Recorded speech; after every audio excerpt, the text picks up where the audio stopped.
But I wanted to thank all of you for taking time from your busy schedule to be here today and to give me an opportunity to visit with you.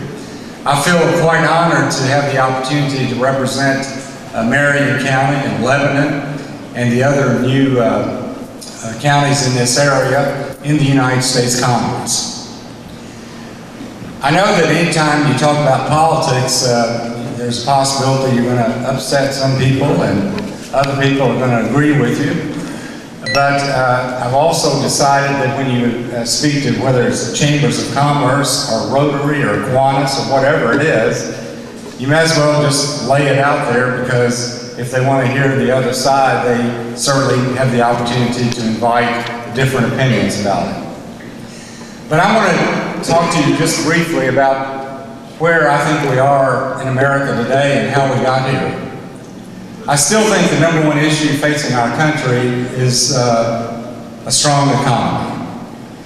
Many of you may know that for the last 15 quarters, we've had the slowest economic growth in America since World War II.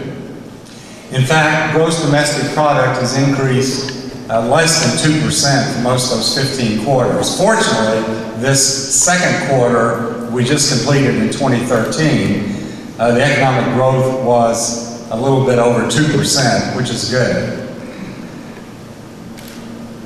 Since January this year, we've created 577,000 new jobs in America.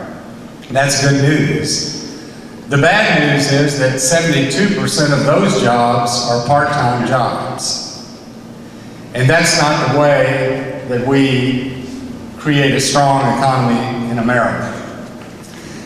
And so I want to just touch on how I think the president has made some mistakes. When he was first elected, you know, our economy was really down in the dumps, and he had two primary objectives at that point. One, he wanted to federalize health care, which he has done.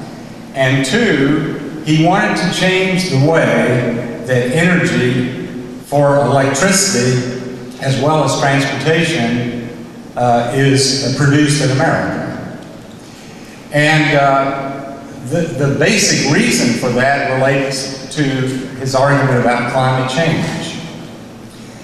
And as you know, worldwide, last year, 790 billion tons of CO2 was emitted into the Earth's, 770 billion tons of CO2 was emitted into the atmosphere.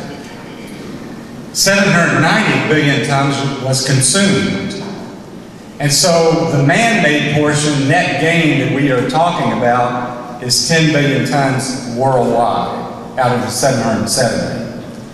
So everything that we've been talking about and changing the way energy is produced in America relates to that small amount of man-made CO2. And how is that contributing to climate change? What difference is it really making? And because of that, billions of dollars through the stimulus package, instead of going to shovel-ready projects, went to venture capitalists invested in green energy. Now let me just say, there's not anyone in this room that's opposed to green energy, whether it's wind power, solar power, hydropower, whatever it is.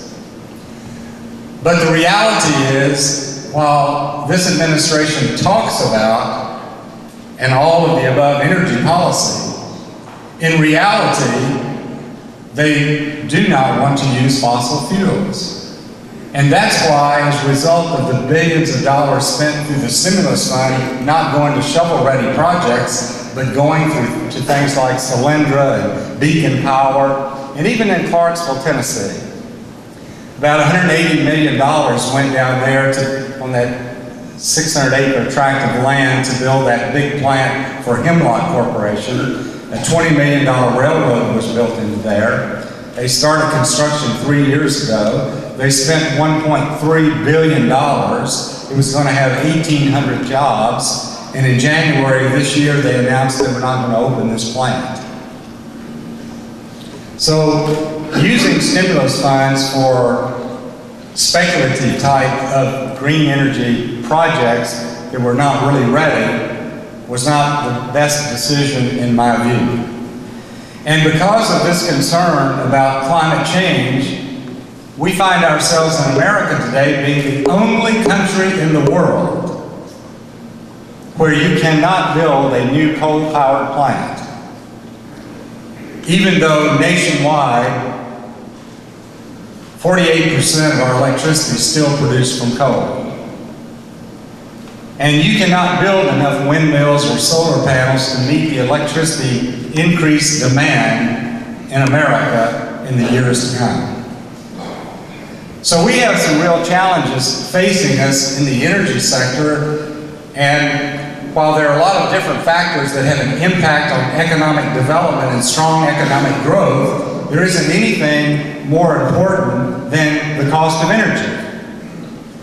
Because the cost of energy determines whether or not you're going to be able to attract the industry to compete in the global marketplace. And the position that this administration has taken in energy is unilaterally addressing a worldwide problem that we cannot solve alone. The only way it's going to be solved is worldwide action jointly taken.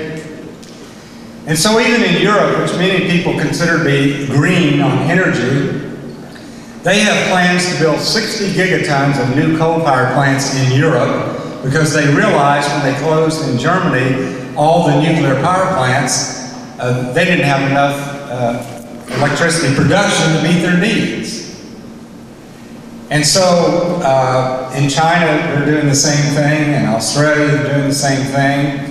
In fact, in Australia, they had a cap-and-trade system that the former Prime Minister was kicked out of office because of that one policy. And so we have many challenges ahead of us if we're going to stimulate this economy. And I think the way that we do it is that we have a tax policy that encourages investment. I still believe that America is a strong country today, is a world leader today because of its economic growth that has come about because of individual men and women willing to invest their capital to produce products at a cost that is competitive in the global marketplace, and that's how we have become a strong economic power. Yes, we want government to assist us, but I don't think it's the place of government to finance speculative types of technology. Now, I don't object to some dollars going for research and development, but America is strong because of the commitment of individual men and women investing their capital. And I think that's the kind of country that we need to continue to be a leader in the world, both economically and in other ways. Now, I know we have some farmers here today, and I know that one of the primary issues that you face is the uncertainty because we don't still have a farm bill. And it is my hope that with the bill that we passed, even though the food stamp program was not a part of it, as you know, the Republicans voted against food stamps being in there because it spent too much. Some Democrats voted against it because they didn't spend enough. So to get the farm bill through, they removed that portion because there was a section in there that allowed states to adopt programs at their option that if a person or persons receive food stamps, they could require certain work education programs and so forth, and that became so controversial that that was set aside. So our bill does not include the food stamp part of the program. The Senate bill does, so we hope to go to conference, and one of the priorities that we all have is to adopt this 5-year farm program before we leave this year. And I hope that we can do it because it creates anxiety when you're out there investing your capital, put crops in the ground, and you're not sure what the rules are. And one thing that I'm certain is that the insurance program is not going to change. And we have to have that to provide some stability for people in agriculture. And so that program is maintained in both bills. So I just want to mention that briefly. And I know Heartland Parkway people are meeting upstairs, and I continue to have discussions with Mike Hancock about the Heartland Parkway, also looking at alternative mechanisms for financing it. I want to thank Jimmy Higdon for the great job that he continues to do in Frankfurt for this area. And I found out I'm frequently wrong on facts that I receive because I spend so much time in Washington. It's nice to be able to call people like Jimmy who can straighten me out when my facts are wrong. So, Jimmy, I want to thank you for your continued leadership and giving me the opportunity to work with you. So, with that, I'll conclude my remarks today, but I want to thank you again for giving me the opportunity to spend this time with you. And I would be happy to respond to any questions if that's appropriate, Mr. President. And if not, I'd be happy to go sit down and enjoy the rest of my brownies. Yes. Congressman, I know that probably in the foreground of everyone's thoughts right now is the situation that's going on in Syria. I know that the rules changed overnight last night, and that the original declarations of what was going to occur came out differently this morning. What's your opinion of what we should do there? Well, I went back to Washington for the briefing a few days ago, and members of the Defense Department, the State Department, the National Security Agency, the policy people at the White House, they were all there. And the consensus at that time was that their resolution was way too broad. I think there was universal agreement it was way too broad. I've come to the conclusion myself of what I know today after that briefing that I'm not going to support this resolution. And here's why. Number one, the President has said that he wants measured, selective missile strikes against to be determined targets. But he does not want to topple the Assad regime. He wants to weaken it, and he wants to strengthen the rebels. And we all know that we're not sure who the rebels are. And so I'm not in favor of doing missile strikes into a country. 100,000 people have already been killed in Syria. And so I'm not going to support missile strikes going into a country that, of which there's no clear policy of why we're doing it. We don't want to topple the incumbent regime. We don't want the rebels to be successful. So I'm not willing to vote for it myself. And after listening to all the evidence and reading what I've read and the briefing that we received, John Boehner, I know, came out supporting it evidently. Eric Cantor supports it evidently. Nancy Pelosi supports it evidently. But I'm not going to vote for it. So that's where I am. Unless something changes significantly. Any other questions? Yes, sir.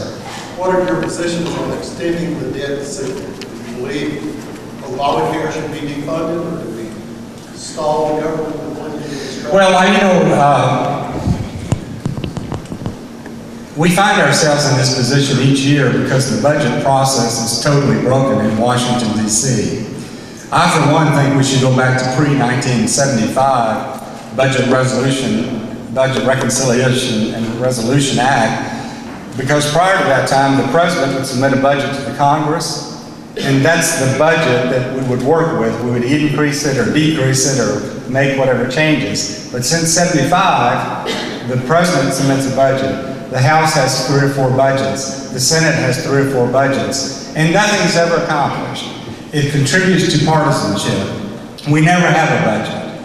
So every year we find ourselves back in this situation. And so this time, we are going to have to do something about providing money for the government to continue to operate.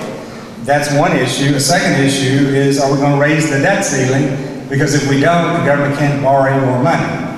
And I don't think that's something that we can possibly do, because if we do it, it's going to raise the cost of capital that we have to borrow in the marketplace. And when you have approaching $17 trillion federal debt, it's going to increase your debt costs. So I think there's going to be brinkmanship once again, leading right up to it, and I think in the end it will be adopted in some way. I voted against Obamacare. I'm very much opposed to Obamacare. I have voted every time against Obamacare because I don't think you can put 30 million more people on Medicaid without providing additional funding for it. I don't think there's enough primary care physicians out there. And so the end result, and by the way, that part-time job increase that I talked about is coming about primarily because of Obamacare. Because if you work 30 hours a week or more, you have 50 employees, you're covered under Obamacare, so people are trying to get under that limit. So there is a discussion about tying Obamacare funding to the debt ceiling. And we will make an effort to do that. And I don't know who's going to end up blinking first, but someone is going to blink. Because if we don't raise the debt ceiling, I don't know what the consequences would be. But we're going to do everything possible to try to defund it. Any other questions?